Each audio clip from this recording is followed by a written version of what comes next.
Well, I genuinely believe in the amazing future for the UK once we've left the EU. I passionately supported leave. I do believe I have the ideas that will take us forward into a post Brexit world to a more compassionate society. Now, a lot of people that you will want to appeal to, as it were, the Brexiteer part of the party, may ask, why would we possibly back Andrea Leadsom, given that she stayed inside the cabinet during the agreement on the Irish backstop originally, during the agreement on the Chequers plan for a closer relationship with the EU, during the delay from March the 31st, the withdrawal agreement you were in the cabinet for, the negotiations with Jeremy Corbyn, you stayed in the cabinet. You stayed right until the end. Surely they prefer somebody who had the principle to resign earlier on. Well, there's two ways to look at that. I took the view in 2016. I was determined to support Theresa May in getting Brexit over the line. And yes, over the last 3 years, I've had some very uncomfortable moments. But the reality is, it's better. No, it's better to stay in government and fight for Brexit. And that is exactly what I've been doing for the last 3 years. And it was only when we reached the point where the withdrawal agreement bill was going to be introduced with the prospect of a second referendum that it really seemed to me we'd moved away from delivering Brexit. Until that point, with all of the compromises, we would have been legally leaving the European Union with everything to play for. And that's why I felt all the way through walking away would have been a big mistake. So you still think things like the Irish backstop and the full withdrawal agreement were worth doing? I supported them, and as I say, it was very uncomfortable. But I have a 3-step plan for a managed exit, which I do believe is workable. I've been advocating it in government for some time now. And I think it's based on the premise that, number one, we have to leave the EU at the end of October. And number two, the withdrawal agreement bill is dead. The EU won't reopen the withdrawal agreement, and UK Parliament won't vote for it. So to be absolutely clear, no more renegotiation. You accept that period absolutely, has passed. Yes. And so you're going for no deal. No, I'm going for a managed exit, and I have a very clear. Well, it's a very significant difference. So a managed exit means 3 steps. Number one, we would introduce legislation before summer recess on sensible measures such as citizens' rights, such as what you do about the future for Gibraltar, for our sovereign bases, on things like goods in circulation already. Those would be introduced before the summer recess, sensible measures Parliament can get behind. Step 2 is to ramp up preparations for all of the eventualities, including alternative arrangements for the Northern Ireland border, and very specifically, regulatory agreements for sensitive sectors like automotive and aerospace, and customs agreements for agri-foods. But the third step... Okay. Before we come to the third step, let me talk to you about the first 2 steps, because you say there's going to be side deals, side negotiations. Yes. Michel Barnier has been absolutely clear. If there is no deal, there is no more discussion. And he said again, each side will make its own unilateral contingency measures, but this does not mean mini deals in the case of no deal. He is ruling out mini deals specifically, which you're proposing. Well, that's simply not the case, in the sense that even if, to use the common parlance, you were to leave with no deal, there would be arrangements in place. And what I'm talking about is making an offer to the European Union for things that we've already agreed, that were agreed and negotiated in the withdrawal agreement, that will enable us to leave with a managed exit. And very importantly, my third step is to travel as a ministerial delegation to meet with the EU27, not with the Commission, the outgoing Commission, but with the EU heads of state, to discuss with them the very sensible measures that the UK Parliament can take to ensure that we have a managed exit at the end of October. And you are sure you'd be welcome, given that they'd said there is no more discussion, no more negotiation? Yes, because at the end of the day, European politicians face the ballot box, as do UK politicians. It is in all of our interests, first of all, to move on. They don't want us hanging around for the next couple of years causing problems for them. They've got to get on with their project. And at the same time, we will all want to see the smoothest exit possible. And there are very sensible pre-agreed measures that we can now put into place before the end of October. So you say we're definitely leaving at the end of October. There is therefore no transition period. It's a fast movement. So there are lots of other issues. There are 700 pieces of secondary legislation that need to be passed, and they include really, really important things covering fisheries and many other areas. There is simply not the time for those to get through Parliament. So that's absolutely not correct, Andrew. As Leader of the Commons, my job was getting all legislation through. We actually got over 540 pieces of secondary legislation through by the time of March the 29th, which was when we should have been leaving.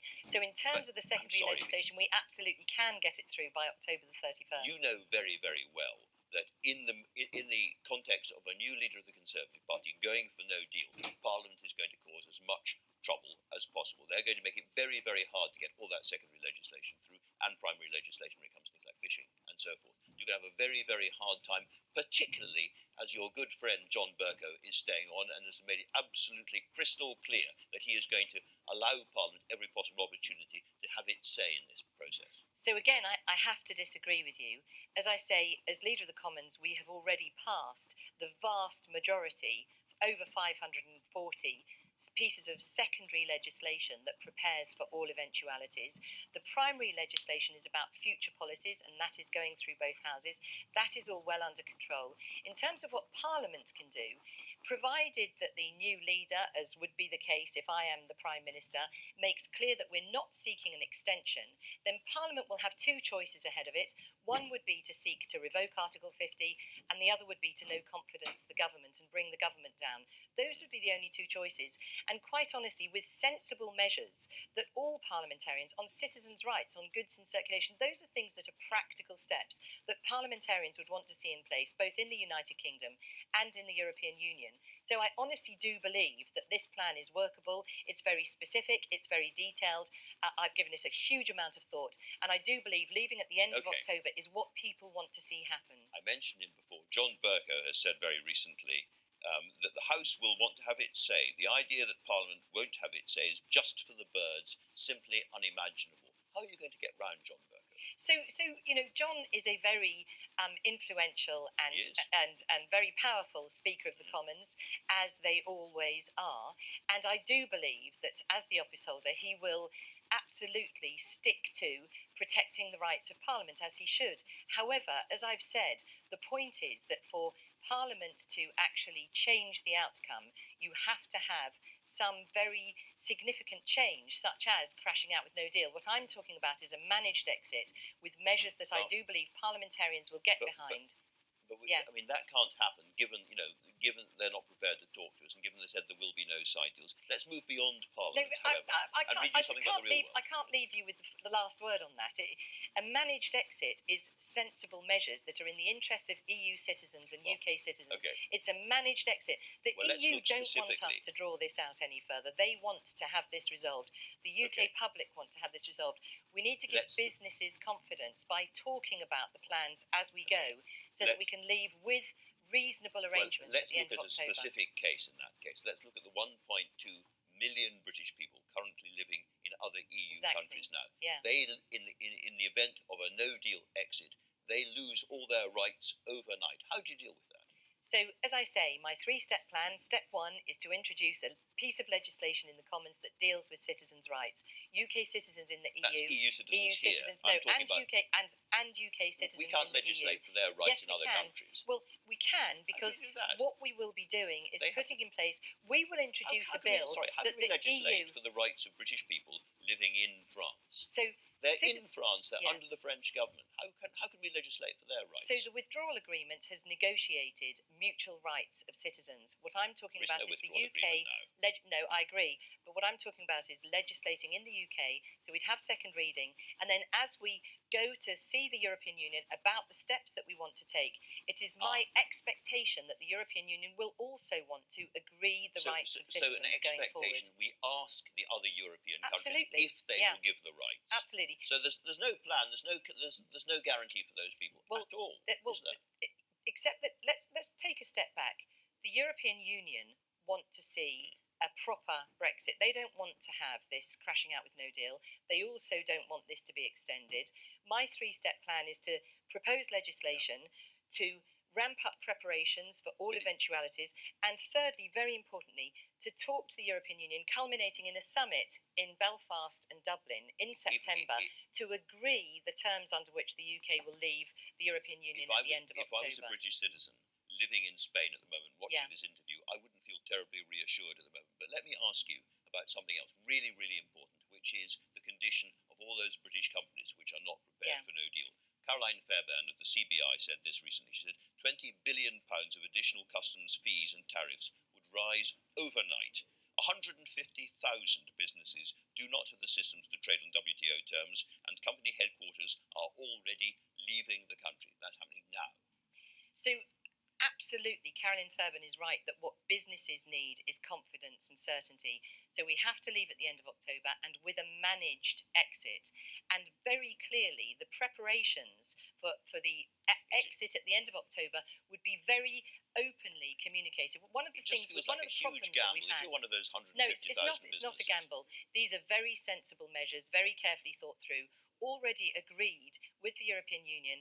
And what I'm seeking to do is to implement those so that we have an agreed way forward that the EU and the UK can get behind, so that we leave the EU on October the 31st. But really importantly, for businesses and citizens in the UK, we need to be transparent about the preparations and communicate broadly so that people can actually share in that information. Can you as government reach 150,000 businesses and help them to prepare for no deal? Yes, absolutely. Really? One of the Before things October? one of the things I would like us to do is to provide HMRC, a pamphlet to HMRC. citizens and to businesses. Andrew, you're not actually letting me answer Well, any question at the moment. I would like us to be providing a pamphlet to households and to businesses that sets out exactly the steps that they need to take in different eventualities. But importantly, we need to have a discussion about how we deliver this managed exit by the end of October so that businesses do have that certainty and clarity. Okay. So for expats living over, you go and ask other countries if they're going to do the right thing by them. And for businesses, you're going to give them a pamphlet. There's 100,000 businesses at the moment the HMRC can't contact at all. So the idea that you're going to be able to get to all of those businesses and help them through this process is, I suggest, for the birds. No, HMRC absolutely can contact them. I've sat on the Cabinet subcommittee looking at no deal preparations for the last 2 years, and it is quite clear that HMRC is able to contact all businesses. But any Andrew, I do want to just restate the three things you setting out a managed exit is absolutely in our interest and in the EU's interest. Now, nonetheless, any Conservative leader in these circumstances is going to have a reduced number of options. That's obviously clear. Can I ask you, in that context, do you absolutely rule out a general election this year if you're leader of the Conservative Party? Yes, I do. I think a general election would be, well, I mean, obviously, if Parliament was to no confidence the government, then it would happen. But again, with sensible proposals for how we deliver a managed exit at the end of October, I do not believe that we would lose colleagues on our own side. And let's not forget, with Conservative MPs and our confidence and supply partners, we do have a majority in Parliament, so I don't anticipate a no confidence in Parliament. One you can answer, I suspect, very quickly. Do you rule out a referendum, another referendum? Yes. Right, well, let's move on to some other quick